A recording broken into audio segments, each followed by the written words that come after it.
So that's an example of how to draw something really geometric.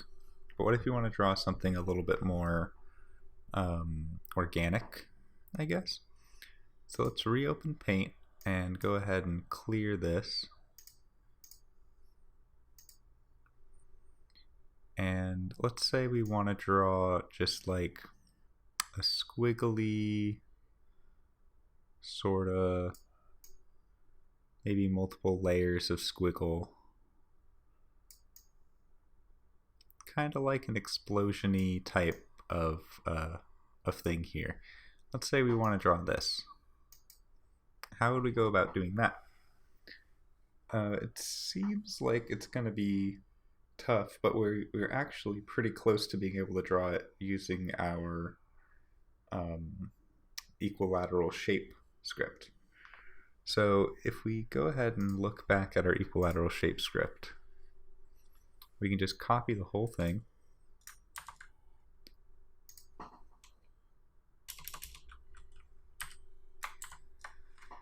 And let's rename it squiggly circle.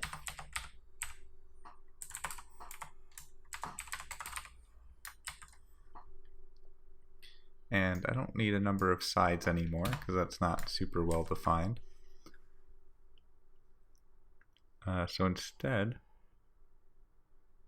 of going up till sides, something really big, like let's say 1,000, should be plenty good enough for our purposes.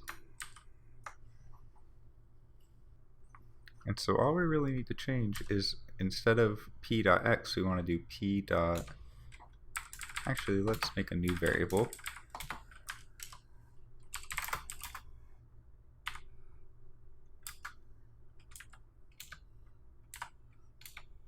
And we'll let q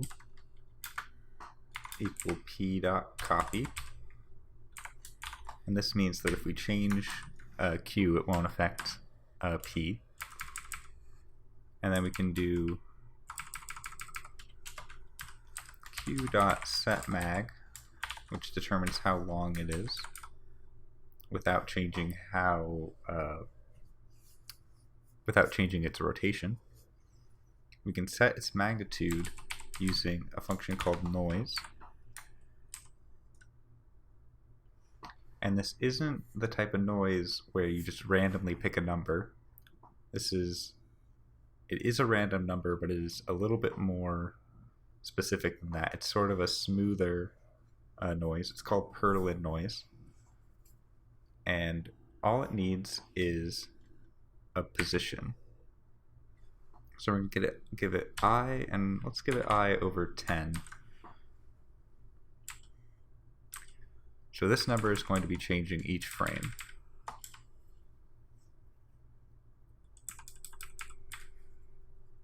And now we can just draw our thing at q. So q.x and q.y. Now let's try drawing a squiggly circle.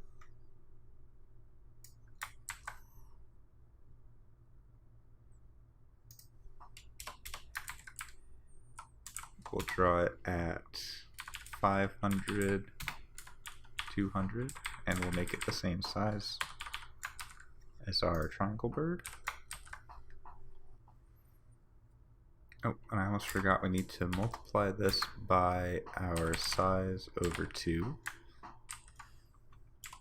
And we're probably going to want to give this a color. So let's actually just pass in a color. And we will set that right here, fill color, and then back up at our function. We can give it purple.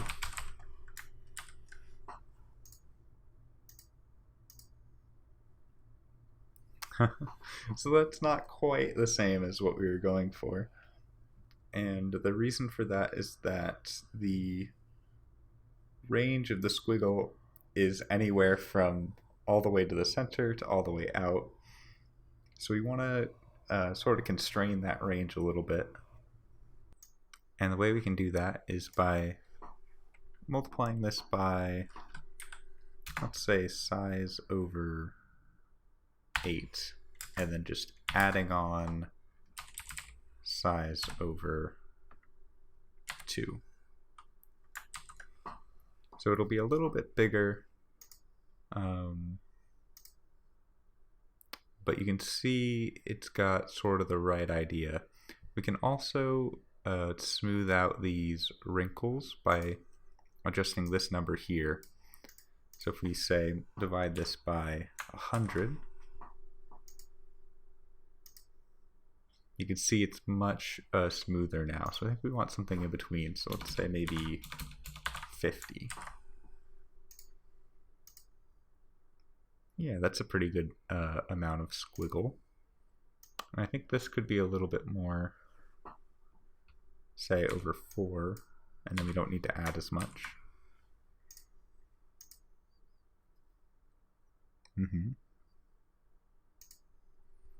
Let's move it over a little bit further.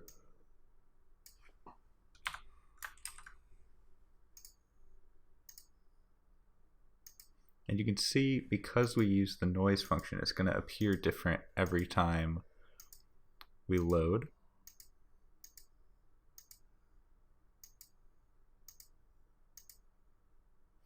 And you can see an issue right here. So right here what's happening is we're getting to the end of our circle. We're starting here and we're drawing around. When we get here, this isn't necessarily going to line up with this point. And so the end shape function is doing the best it can, and it's just drawing a line between that point and that point. There are a few different ways we could fix that, but we're not really going to worry about that in this video. Instead, we're going to move on to creating this sort of effect where they're layered on top of each other. So the way we're going to do that is we are going to create a function called portal.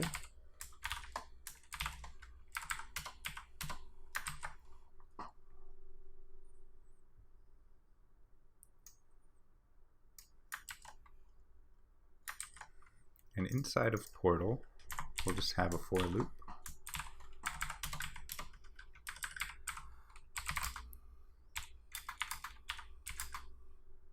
And we'll just do 8 layers deep.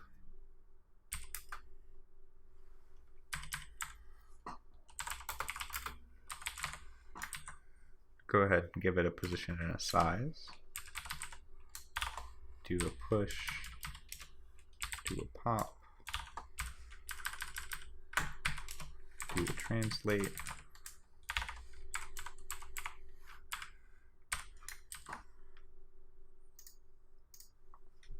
don't forget the I++.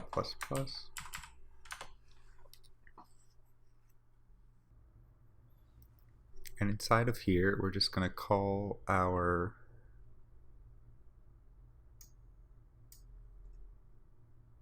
squiggly circle function.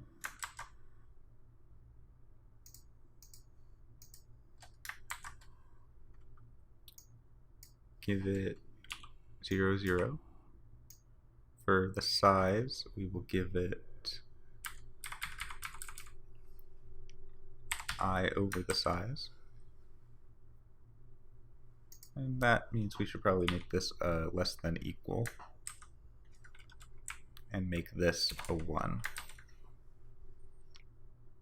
So still 8 layers, but there's no point in drawing a squiggly circle with a size of 0 because that wouldn't do anything. And for the color, we can also give it an I over 255.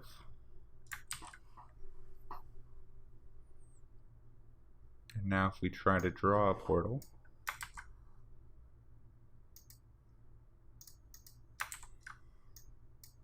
still at 600, 200, and still with a size of 400.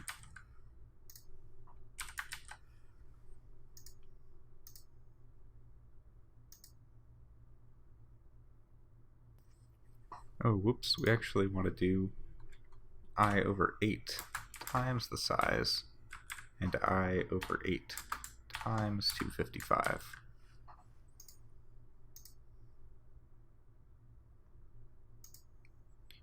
Oh, and one last thing I forgot is we actually want to draw these in the reverse order. So we want to start with I equal to 8. We want I while it is greater than or equal to 1. And we want to do minus minus. There we go. And you can see that error is worse on some of them than it is on others. But for the most part, I think that's pretty cool. And it's pretty similar to what we drew. And I think the last thing we'll draw before ending off this video is just some ground for them to stand on. So we'll go ahead and make a new function and call it ground. Give it a push, give it a pop,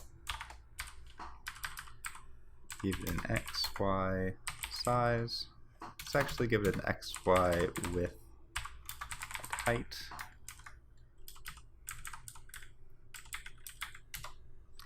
Give it a translate.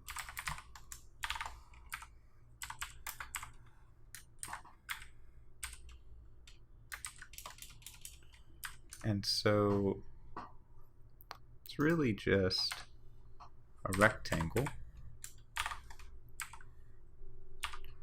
0, 0 with height, and that rectangle should be green.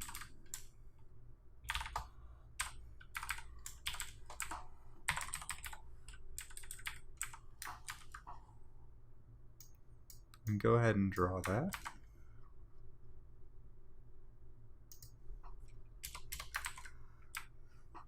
And if we remember the way rectangles are drawn, they're drawn from the position out towards the opposite corner.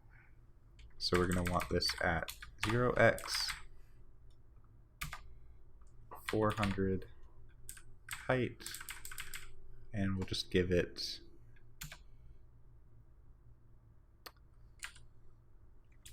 200 height, or 800 width and 200 height.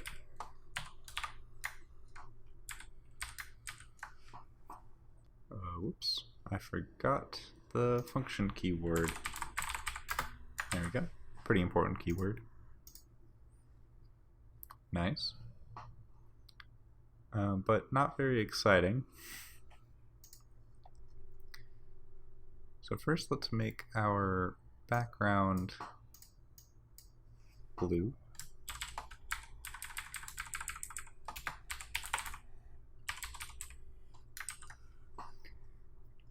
And then let's think about how to make this ground a little bit more exciting. So the way we can do that is by doing another begin shape end shape. This time we're going to want to fill it with brown.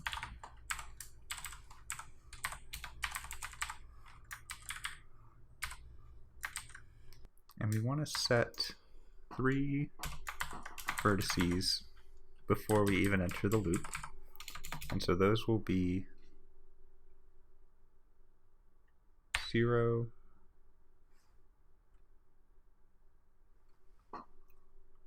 let's actually open up Paint one more time so I can give you an idea of what I'm going for.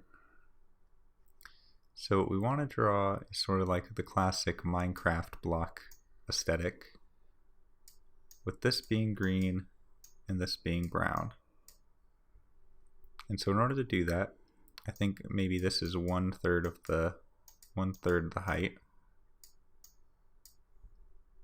We want this point, this point, this point to already be drawn before we finish off our shape with this squiggly line here. So we should start with this point, and then this one, and then this one. So this will be 0, comma, h. because remember the height goes down.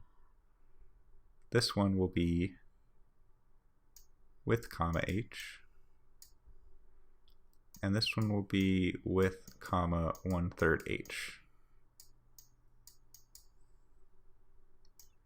So we have 0 comma height,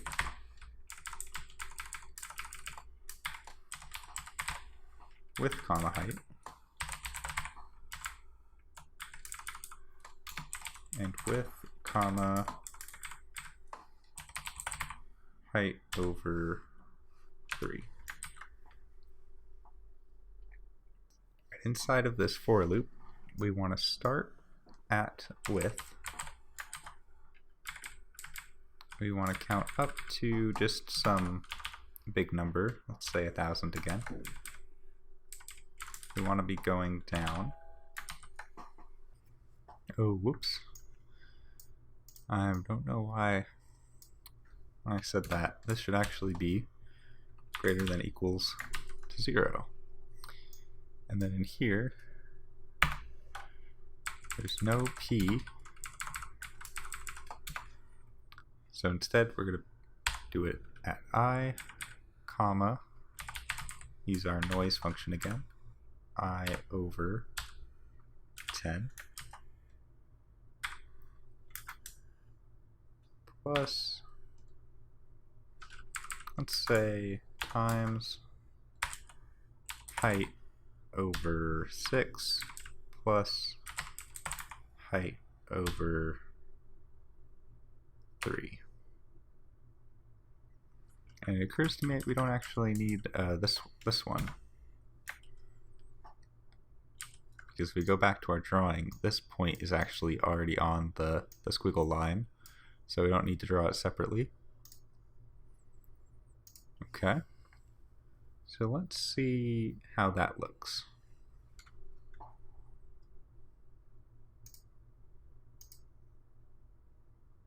That's pretty close to what we want.